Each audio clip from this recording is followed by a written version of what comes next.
হবিগঞ্জের জাতীয় নাগরিক পার্টি এনসিপির সমাবেশ শেষে ধাওয়া পাল্টা ধাওয়া ও ইট পাটকেল নিক্ষেপের ঘটনা ঘটেছে। এ সময় সাংবাদিক সহ কমপক্ষে 15 জন আহত হয়েছে। এনসিপির দাবি, সমাবেশ শেষে সার্কিট হাউসে ফেরার পথে তাদের উপর ছাত্রদল হামলা করে। অন্যদিকে ছাত্রদল বলছে, বিএনপির নেতৃবৃন্দ নিয়ে এনসিপির নেতারা নেতিবাচক মন্তব্য করায় সাধারণ মানুষ এই হামলা চালায়। শাকিল চৌধুরীর তথ্য ছবিতে প্রতিবেদন। মঙ্গলবার সন্ধ্যায় হবিগঞ্জ শহরের থানার মোড় এলাকায় হঠাৎই সংঘর্ষে জড়ায় এনসিপি ও ছাত্রদল কর্মীরা।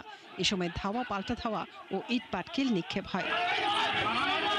এর আগে দুপুরে জুলাই পদযাত্রা উপলক্ষে প্রথমে আজমেরীগঞ্জ উপজেলার শহীদ প্রাঙ্গণে সমাবেশ করেন এনসিপি নেতাকর্মীরা। এরপর সন্ধ্যায় শহরের সাইফুর রহমান টাউন হলের সামনে সমাবেশ হয়।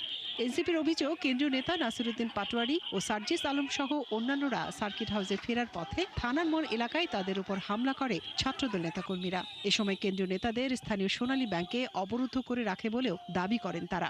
বলুক যে তারা এভাবে সন্ত্রাসী পালবে, এভাবে দমন করবে, আরেকটা স্বৈরাচার কায়েম করবে, তাহলে আমাদের যা করে আমরা তাই করব। কিন্তু তারা রক্ত নিক, জীবন নিক, কোন সন্ত্রাসী এই বাংলাদেশের কায়েম হইতে দেওয়া হবে না। এই হবিগঞ্জ কারো বাপের না, এই হবিগঞ্জ কারো বাপের না। আমরা রাজনীতি করি, আমরা সমালোচনা করব। তারা কথার উত্তর কথাই।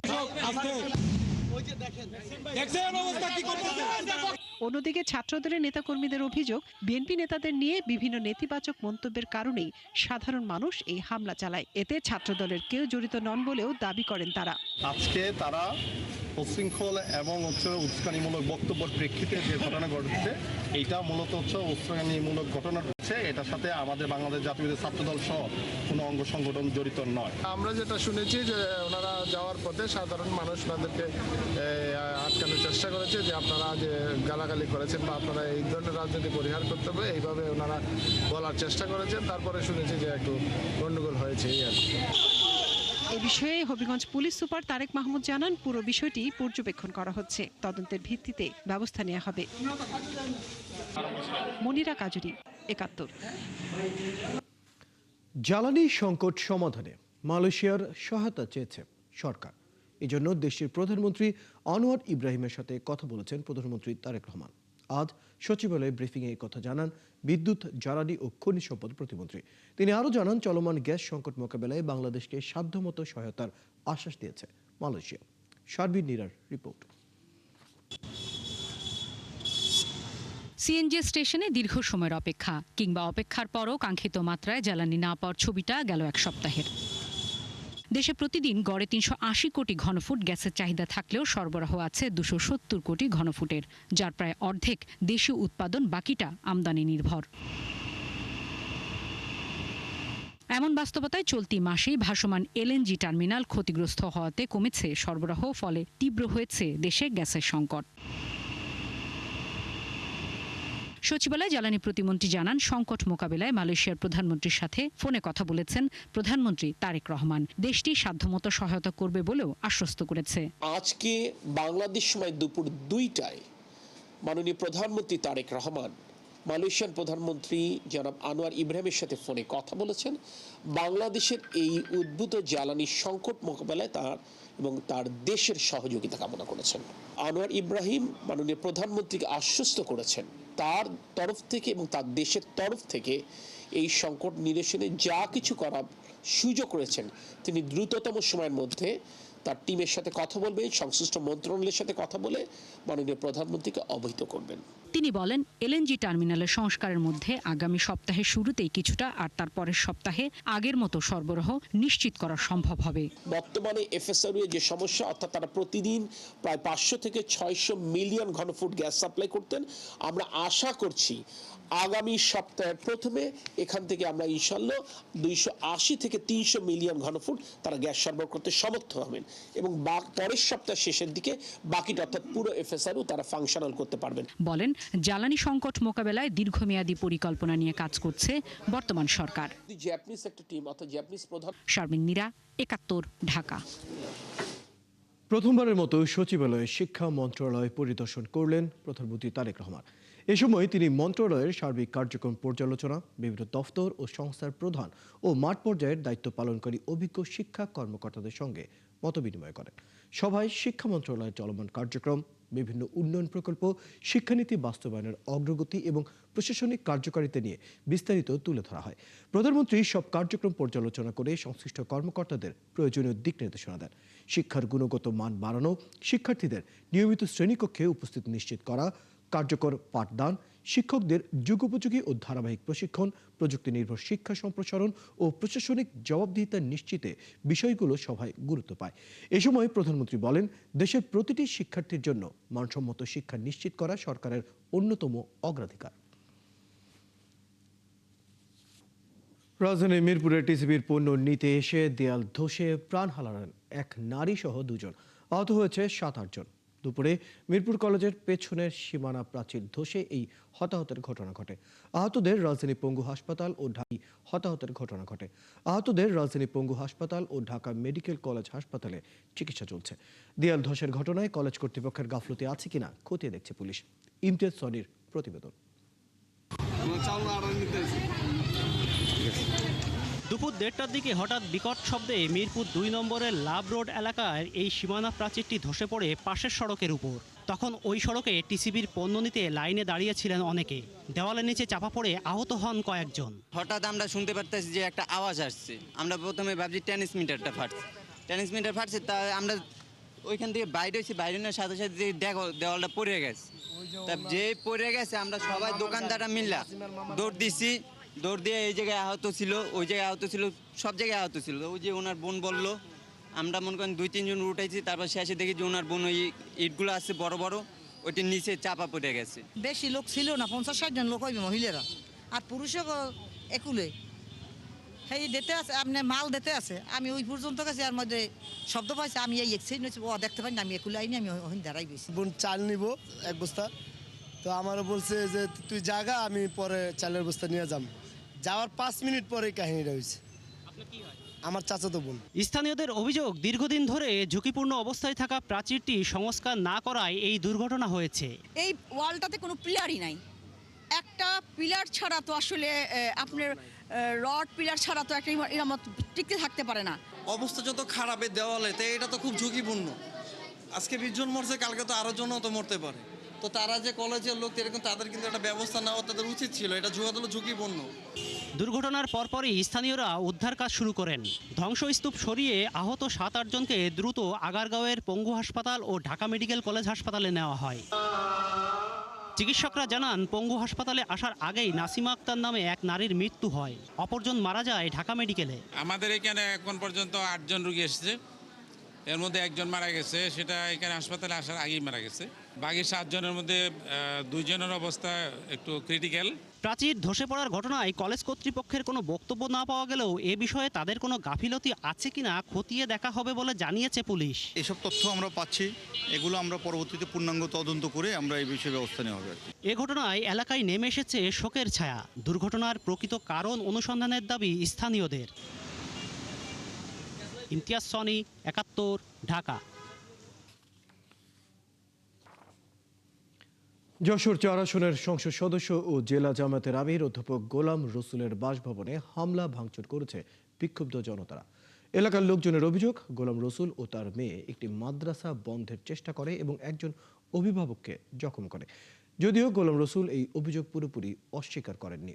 এলাকার লোকজন জানায়, সোমবার সন্ধ্যায় শহরের নীলগঞ্জ এলাকার একটি মাদ্রাসার কয়েকজন শিক্ষার্থীকে গোলাম রসুল এবং তার মেয়ে ধমক দেন।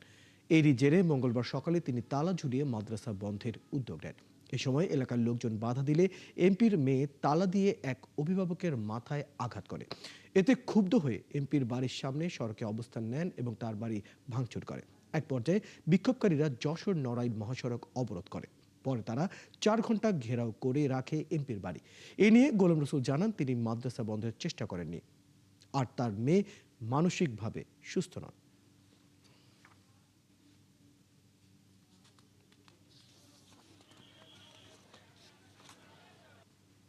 ওনার মেয়ে রেগুলার এখানে নেশা করে এখানে মাদ্রাসার সামনে বাচ্চাদের রেগুলার যারা যাতায়াত করে ওদের ভয়ভীতি দেখায়, অনেক সময় মারধর করে। তারা ওপর থেকে গরম পানি সহ, গরম পানি তো ফেলে, একটা বাচ্চার গায়ে গরম পানি ফেলে, নোংরা পানি ফেলে, শাটার আর্ধেক টানি দিয়ে বাচ্চারা খেলছে। এখন এমপির মাইয়া বা খাইয়ে এসে নামিয়ে বাচ্চাকার বসে আন্দারে তোমরা কি কাজ করছো? এমপি মহোদয়ের মেয়ের সাথে মাদ্রাসার একটা ছাত্রের সাথে ঝামেলা হয়েছে, সেই ঘটনার জের ধরে এখানে উত্তেজনা আছে।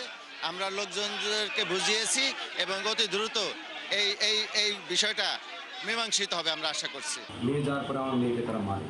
আমি তখন বললাম যে আমার মেয়েটা অসুস্থ, সে সাইকিয়াট্রিক রোগী দীর্ঘ 20 সাল থেকে। যেসব রাজনীতিবিদ জনগণকে ছোট মনে করার উদ্দীপ্ত দেখায় তারা দলের শত্রু বলে মন্তব্য করেছেন তথ্যমন্ত্রী জহিরুদ্দিন স্বপন। বিএনপি নেতাকর্মীদের ক্ষমতার অপব্যবহার করা যাবে না বলেও হুঁশিয়ারি করছেন তিনি। আজ বরিশালে গৌরনদীতে বৃক্ষরোপণ নিয়ে আলাদা অনুষ্ঠানে যোগ দিয়ে দেশ গঠনমূলক কর্মসূচিতে অংশ নিতে সবার প্রতি আহ্বান জানান মন্ত্রী। শফিকুল হকের রিপোর্ট। শত শত কোমল মুখ, হাতে স্বপ্ন, সামনে ভবিষ্যৎ, আর তাদের হাতেই তুলে দেওয়া হচ্ছে একটি সবুজ ভবিষ্যতের প্রতিশ্রুতি। জলবায়ু পরিবর্তনের চ্যালেঞ্জ মোকাবেলায় সরকারি বৃক্ষরোপণ কর্মসূচির অংশ হিসেবে মঙ্গলবার গৌরনদী গার্লস স্কুল অ্যান্ড কলেজে শিক্ষার্থীদের মধ্যে গাছের চারা ও ক্রীড়া সামগ্রী বিতরণ করেন তথ্যমন্ত্রী। বার্তাটি স্পষ্ট, পরিবেশ রক্ষার দায়িত্ব শুধু সরকারের নয়, নতুন প্রজন্মেরও। মন্ত্রী মনে করেন এখান থেকেই শুরু হতে পারে পরিবেশ রক্ষার সবচেয়ে বড় শিক্ষা। এই চারাটা একটা পরিপূর্ণ বৃক্ষে রূপান্তরিত হবে, তখন তুমি একটা অনুভূতি পাবে যে ওই পরিপূর্ণ বৃক্ষটি তোমার হাতের উপরে, তালুর উপরে দাঁড়িয়ে আছে। তোমাদেরকে প্রকৃত অর্থেই প্রতিদিন একটা দায়িত্ব চর্চা করার মধ্যে আমরা নিয়ে যাচ্ছি। একদিকে যেমন আমরা এই বৃক্ষ মেলার মধ্য দিয়ে সকলকে উৎসাহিত করছি বৃক্ষায়নের জন্য, সবুজায়নের জন্য, যা আমাদের পরিবেশের জন্য, আমাদের জীবন ধারণের জন্য অত্যন্ত জরুরি।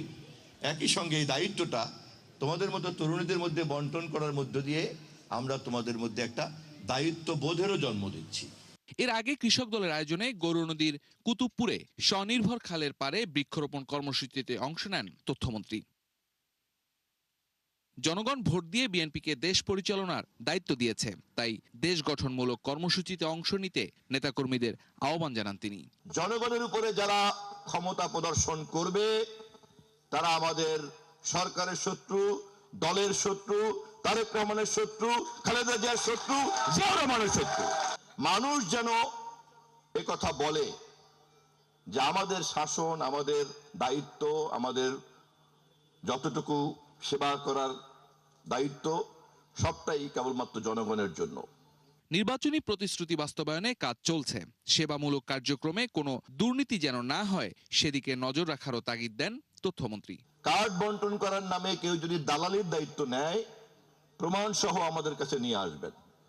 মাঝখানে কোনো মধ্যস্বত্বভোগী, কোনো দালাল থাকতে দেয়া যাবে না। শফিকুল হক, ৭১, বরিশাল। ক্যারিয়ার গঠনে সঠিক দিক নির্দেশনা, দক্ষতা উন্নয়ন এবং উদ্যোক্তা হওয়ার মানসিকতা তৈরির ওপর গুরুত্ব আরোপ করেছেন সমাজ কল্যাণ মন্ত্রী অধ্যাপক ডক্টর AZM জাহিদ হোসেন। বলেন, প্রতিষ্ঠিত হওয়ার কোনো শর্টকাট নেই।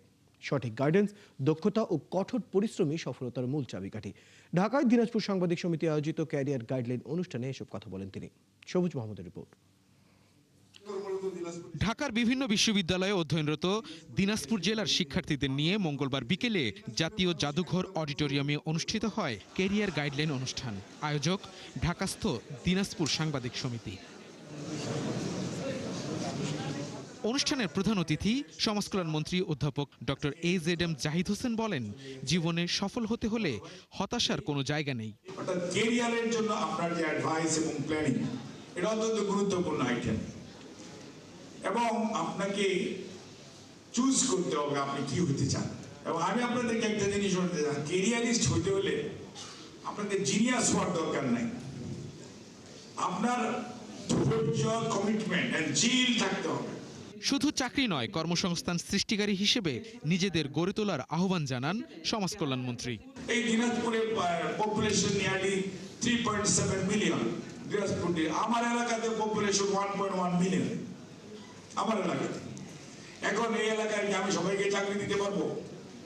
আমার এখন মেইন টার্গেট হচ্ছে যে আমি এদেরকে যত শিক্ষিত, অশিক্ষিত, অর্ধশিক্ষিত, কম শিক্ষিত, এদেরকে আমি চাই যে I want to give them some skill.